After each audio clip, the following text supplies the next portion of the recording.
tanan, maayugid nga adlaw sa inyo tanan. Kamusta lang dira sa imo kag sa bugos nimo nga panimalay.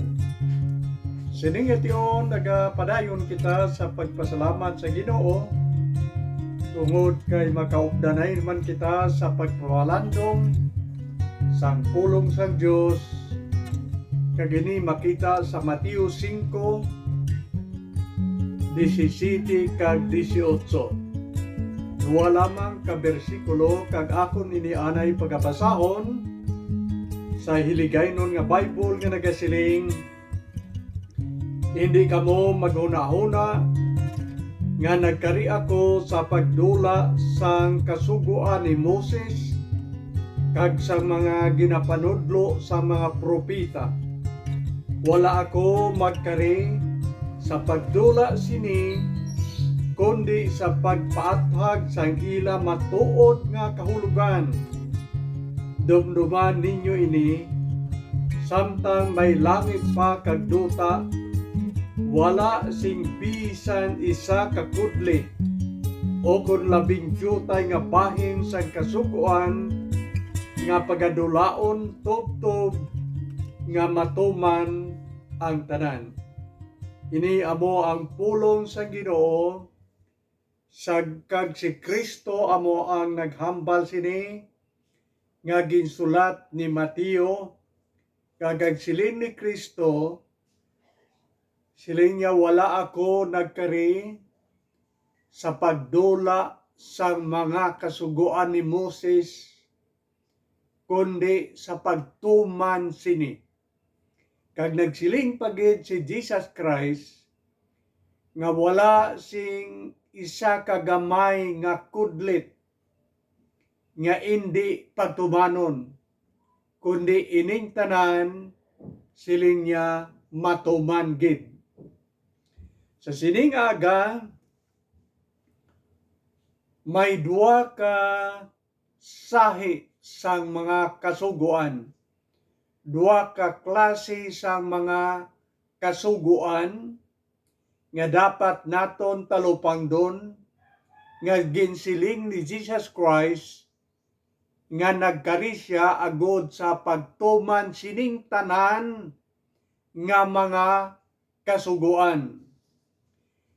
Kag ang una nga kasuguan nga aton pagatan-awon amo ang kasuguan nga nasulat sa duwa ka malapad nga bato.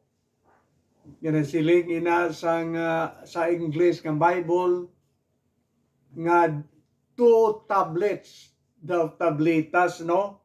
Pero ang nasiling niya di nga nasulat sa malapad nga bato amo ang mga kasuguan nga ginsulat mismo sang tudlo sang Dios sa medyo malapad-lapad nga bato. Kagina nga mga kasuguan makita naton sa Exodus kapitulo 20. Kagina nga kasuguan sang Dios kinatawag naton nga mga napulo ka mga sugo sang Ginoo. Kag tanaw naton ang Exodus 20 sa labing malipot, kag ang aton himuon amo lamang ang pagbasa sini, hindi naton ini ma-expound isa-isa kay ti ang aton niya panahon malipot gid lang. Basahon na ako nini, tugutan naton nga ang balaan nga Espiritu sang Dios amo mismo ang magabulig sa aton sa pagpaintindi sini. Pero sa sini nga tion, ako nini nga suliton pagbasa agud manginlabas ini sa aton mga huna-huna. Kag sa Exodus 20, ang una nga sugo nagasiling, hindi ka maghupot sang iban nga Dios luwas sa akon. Amo ini una nga sugo na sulat dito sa nasiling nga malapad nga bato, kag ang tudlo mismo sang Dios amo ang nagsulat sini.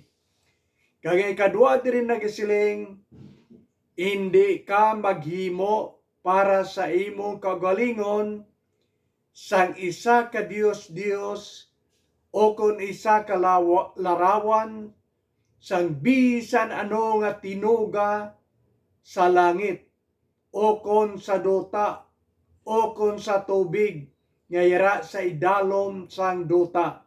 Hindi ka maghimo para sa imong kagalingon sang isa ka Dios. Ikatatlo, hindi mo paggamiton sa wala sing pulos ang ngalan sang Ginoo nga imo Dios. Ikaapat, dumduma ang adlaw nga inog pahuway. Ikalima, tahora ang imo amay kag iloy. Ikaanom, hindi ka magpatay. Ikapito, hindi ka magpanginbabay o kon magpanginlalaki. Ikawalo, hindi ka magpangawat. Ikasyam, hindi ka magsaksi simbutig sa imo isig katao. Ang ikanapulo kag katapusan, hindi ka magkaibog sang balay sang imo isig katao kag hindi ka magkaibog sang iya asawa o kon bana. Amo ini ang kompleto nga na pulo kasugo nga ginsulat sa malapad-lapad nga bato kag ang Dios mismo amo ang nagsulat sini kag ginhatag niya ini kay Moses ang iyang alagad kag gintagaan si Moses sa instruction halin sa Dios nga iya ini igatudlo sa mga tao nga taga-Israel o kon mga Hudiyo. Pero mga kautoran, ini ginatawag nga moral law. Ang moral law, hindi lamang sa mga taga-Israel, kundi para man sa aton tanan nga mga tao nga nagakabuhi sa sining kalibutan. So ang moral law para sa tanan nga mga tao, busa dapat ini naton talupandon kay man para ini man sa aton. Kung sa bagay, ang mga Israelinhon iya, damo sila mga kasuguan nga ginhatag sa Dios kag gintudlo ni Moses sa ila. Ang mga Hudiyo kag Israelinhon may ara nga 613 ka mga kasuguan. Pero makasiling kita nga ato yung mga kasuguan para ato sa ila lang. Pero ang moral law nga 10 commandments nga ginasiling para ini sa aton tanan nga mga tao, mga Hudiyo, mga Israelinhon, hentel katulad sa aton, ini nga kasuguan ginsulat sang Dios agod nga aton talupandon kag ini makagiya sa aton pagpangabuhi sa sininga kalibutan. Kung ano ang nagakabagay nga himuon naton samtang yari kita sininga duta. Amo ini ang tinutuyo sang Dios, wala siya magkulang, siya nagsulat sining mga kasuguan agod nga makahibalo kita kung ano ang maayo kag malain kag ang Dios nagapaabot nga ang maayo suno siyang kabubuton amo ang aton nga pagatumanon. Pero may masubo nga sugilanon nga makita naton sa Bible nga ining mga kasuguan nga ginsulat sang Dios didto sa malapad nga bato, wala gid sing isa ka tawo nga nakatuman sini. Halin sa Old Testament pagkadto sa New Testament, matalupanda naton nga wala sing isa ka tawo nga nakatuman sang kasuguan. Kay man ang ginasiling nga sala, amo ini. Ang sala, amo ang di pagtuman sang mga sugo sang Dios. Kung ang tao hindi magtuman sang mga sugo sang Dios, siya nakasala batok sa Dios. Amo ina nga nagasiling kita nga ang sala amo ang pagsupak sang kasuguan sang Ginoo. Karon ang 1 John chapter 3 verse 4 nagatudlo gid sa aton nga kitang tanan nagsupak sang sugo sang Ginoo. Kay man ang Romans 3:23 nagasiling nga ang tanan nakasala kag nakabsan sang himaya sang Dios. Kung ang tanan nakasala, kung sa aton pa ang tanan nga tao wala makatuman sang kasuguan sang Ginoo, kay man ang sala amo ang pagsupak sang sugo sang Dios. Kag tungod kay kitang tanan nakasala, kitang tanan wala makatuman sang mga kasuguan sang Ginoo. Kabangdanan nga ang Romans 3:10 nagasiling nga wala gid sing matarong bisan isa na lang katao, kay man kitang tanan nakasala kag tungod sa ang aton mga sala ginsupak naton ang mga sugo sang Dios nga ginhatag sa aton ang ginatawag nga moral law, ang napulo ka sugo nga nasulat sa Exodus kapitulo 20. So wala gid sing nakatuman kung sa bagay kung aton madumduman ang istorya gid didto sa garden sang Eden, din ginbutang sang Dios ang una naton nga ginikanan, si Adan kag si Eva. Ang Dios naghatag sa ila sang isa lang kasugo. Ano ini nga sugo? Nagsiling ang Dios, hindi ka magkaon sang bunga sang kahoy dira sa tunga sang garden sang Eden. Kag nagsiling ang Dios nga kon magkaon kamo mapatay kamo. Isa lang kasugo, di magkaon. Anong natabo? Ginsupak nila ang sugo sang Dios. Si Satanas sa dagway sang manog nagsulod man dito kagintintar sila. Nagsiling si Satanas, kaon. Pero nakarason pa primero si Eva. Nga hindi kami magkaon, kaya nagsiling ang Diyos. Nga kung magkaon kami, mapatay kami. Pero siling ni Satanas, hindi ka mo mapatay. Ang Diyos nagsiling nga hindi ka mo magkaon. Kay ang Diyos na kay balo. Nga kung magkaon ka mo, matupong na kamo sa Diyos. Mahimo naman kamo nga Diyos, binutig kay man si Satanas, butigon kag amay sang tanan nga mga kabutigan. Kag gintuman sang aton una nga ginikanan, ang binutig ni Satanas labaw sa kamatuoran nga ginhambal sang Diyos sa ila. Pero ako niniliwat suliton, isa lang kasugo, wala makatuban ang tao. Tungod sina ang ilang sala naglaton man sa aton subong, kita nangin makasasala man katulad sa ila. May duha ka klase sang sala nga ari sa aton kabuhi. Ang sala nga napanubli naton sa una naton nga ginikanan, kag ang sala nga aton mismo nahimo sa aton pagsupak sa mga sugo sang Dios nga ginapahimo niya sa aton.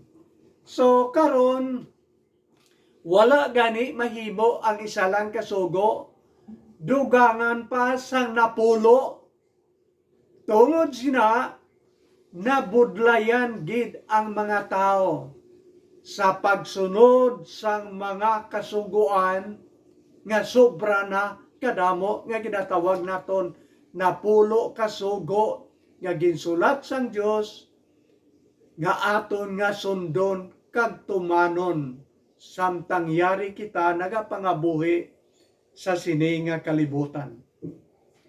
Pero ang aton Dios nga nabalaka, nahigugma kag nagakaluoy sa aton, wala siya nag-give up, wala niya kita ginbayaan, kundi nagahimo siya sang tanan nga maayo nga paagi, agon nga makaangkon kita sang kapatawaran kag kaluwasan sang aton mga kabuhi, sang aton mga kalag.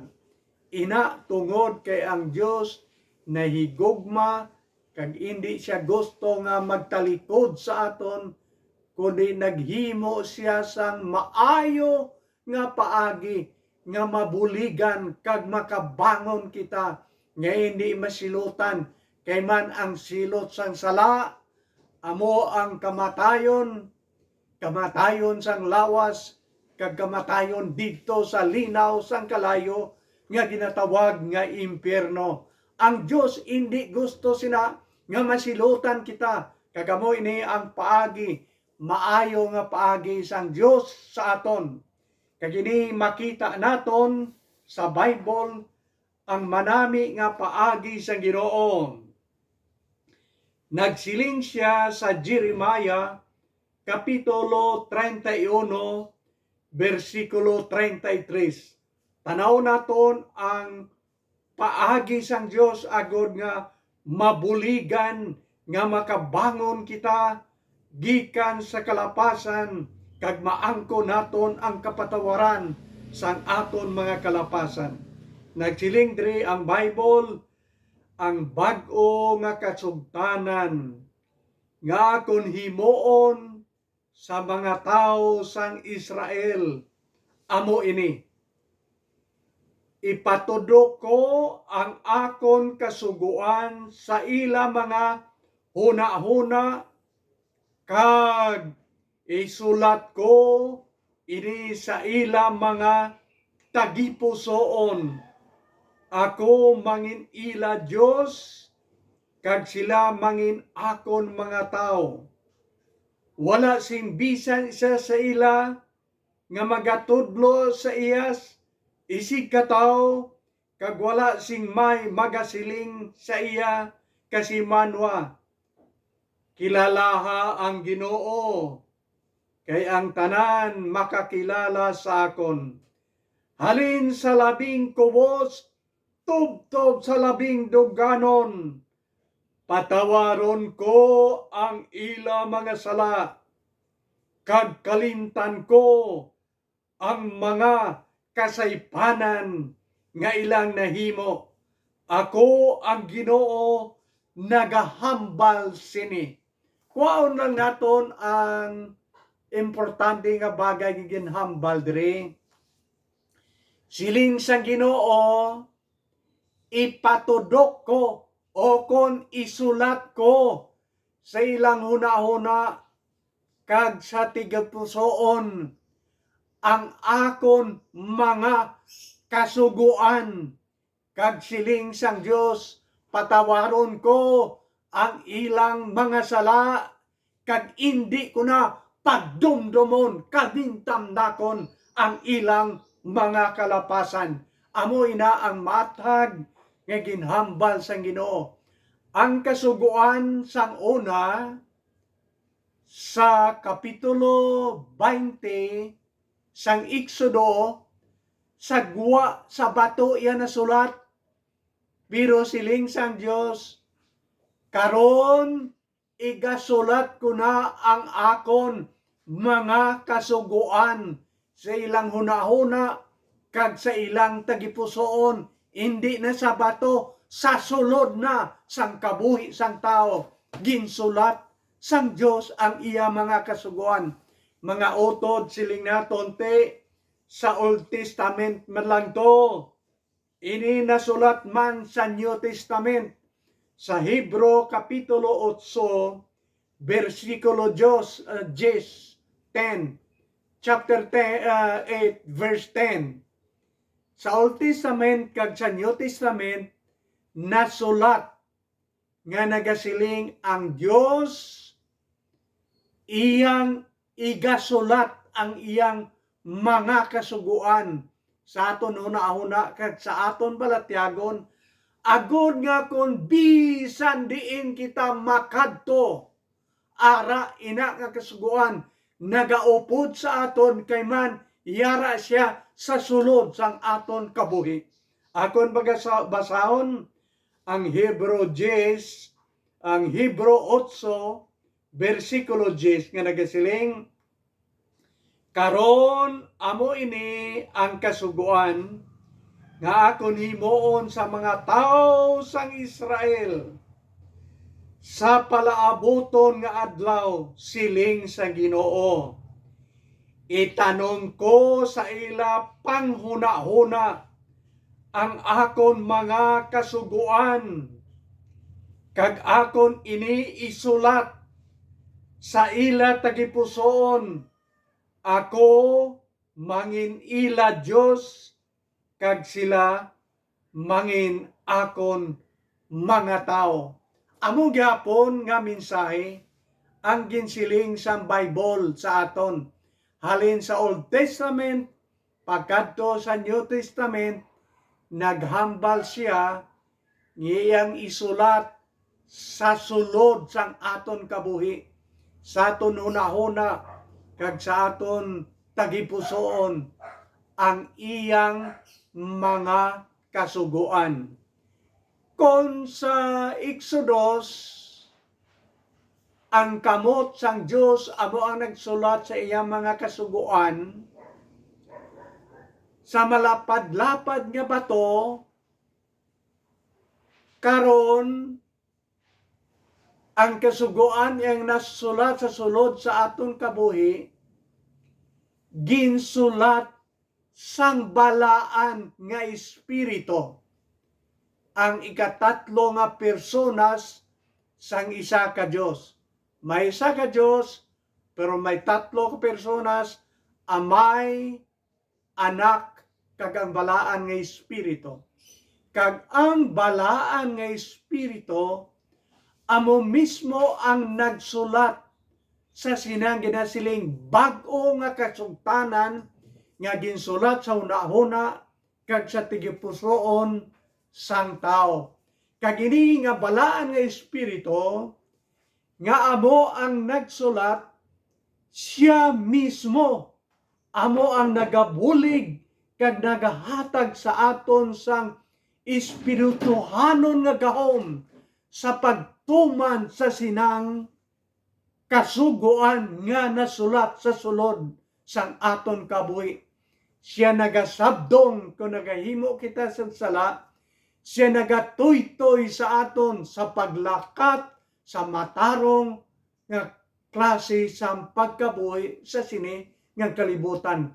Siya ang nagsulat kag siya nagabulig sa aton sa paghimo sang mga espirituhano na kamotuoran nga dapat naton himuon kapagasundon ang ginasiling nga kabubuton sa Ginoo sa aton mga kabuhi.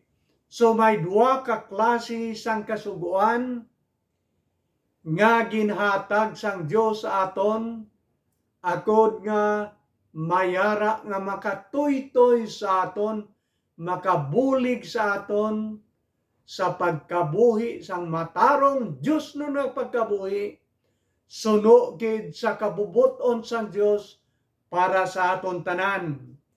Ang kasuguan nga nasulat sa malapad nga bato nga ginatawag nga napulo kasugo, kag ang kasuguan nga ginsulat sa hunahuna kag sa tigipusoon sang tao nga ginsulat sang balaan nga espiritu, kag ini nga balaan nga espiritu nagabulig sa aton sa paghimo sa sinang kasuguan nga nasulat sa sulod sang aton mga kabuhi.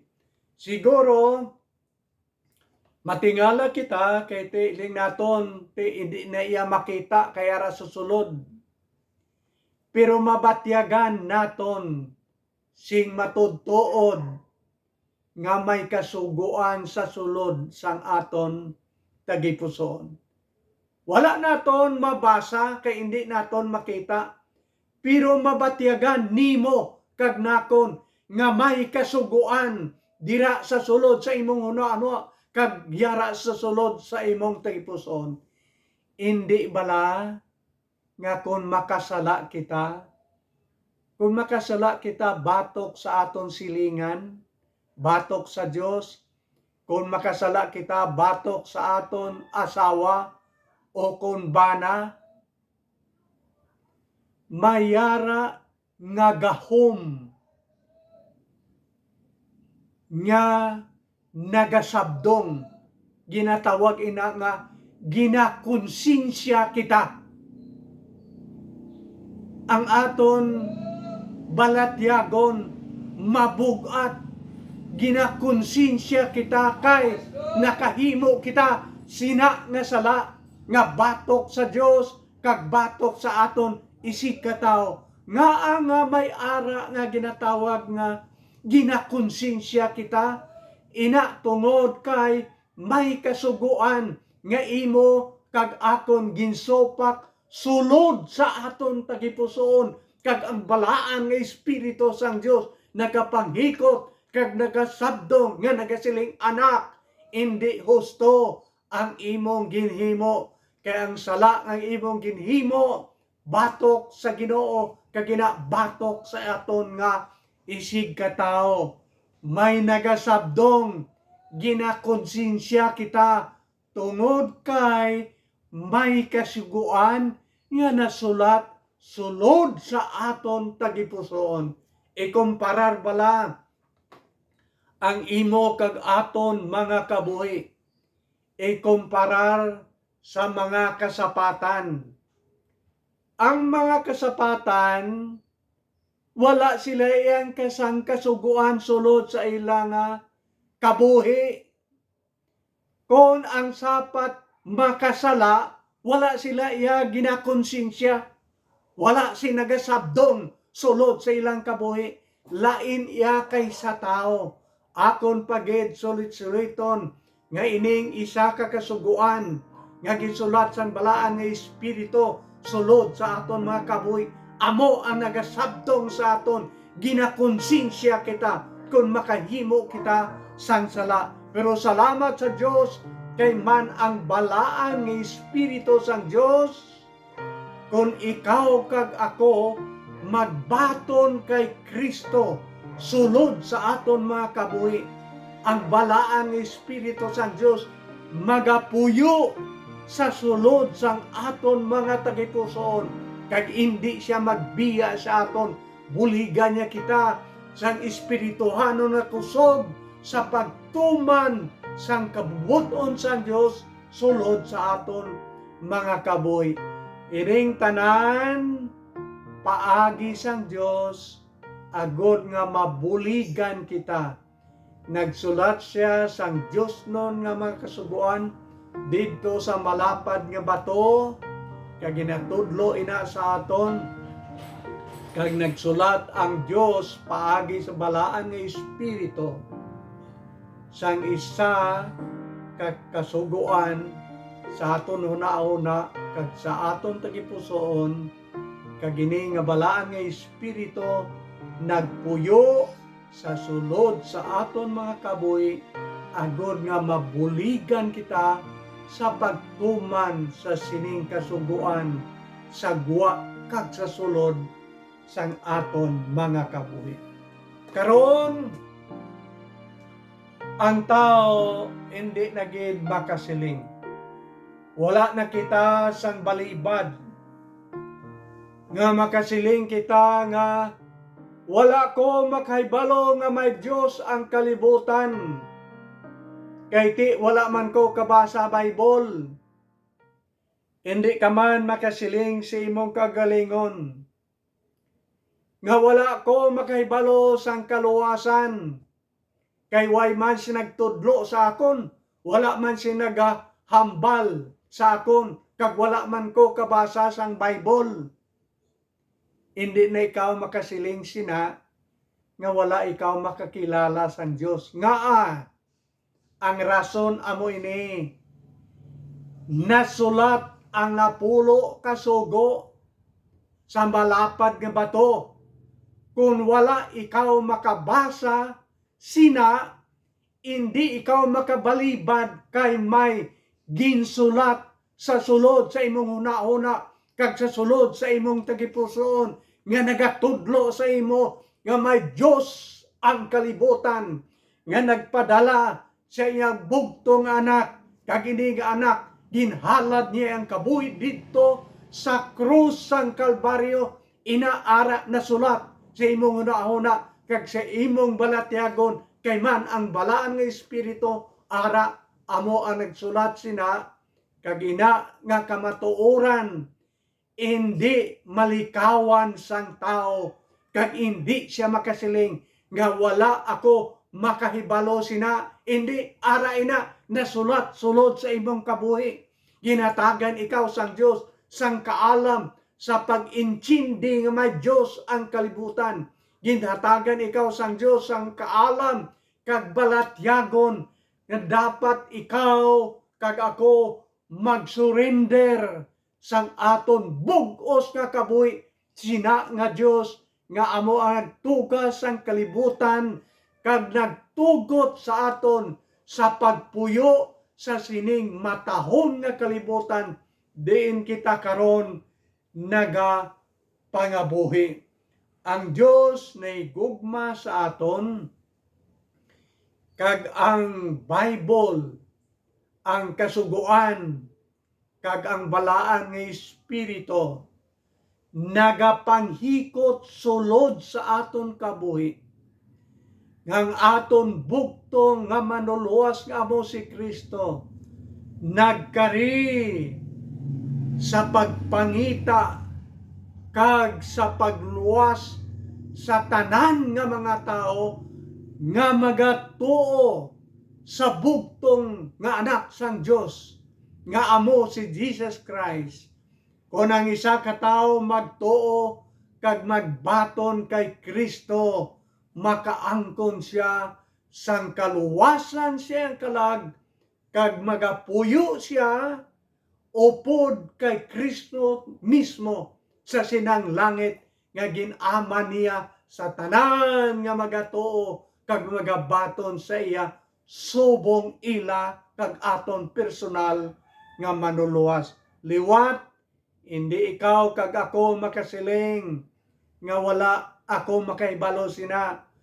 Mayara nga kasuguan nga nasulat sa sulod kag sagwa sang aton mga kabuhi, kag may balaan nga espiritu nga nagapadayon sa pagpanghikot sulod sa aton kabuhi, tub-tub nga masurinder naton hugot ang aton mga kabuhi dira sa Dios, kag alagaron kag higugmaon naton siya tub-tub sa iya liwat nga pagbalik sa sining kalibutan. Mga kautoran, madamo gid nga salamat kag kabay nga ang Dios magapadayon sa pagtipig kag pagpaghikot sa aton mga kabuhi karon kag bisan tub-tub sa walay katapusan. Amen.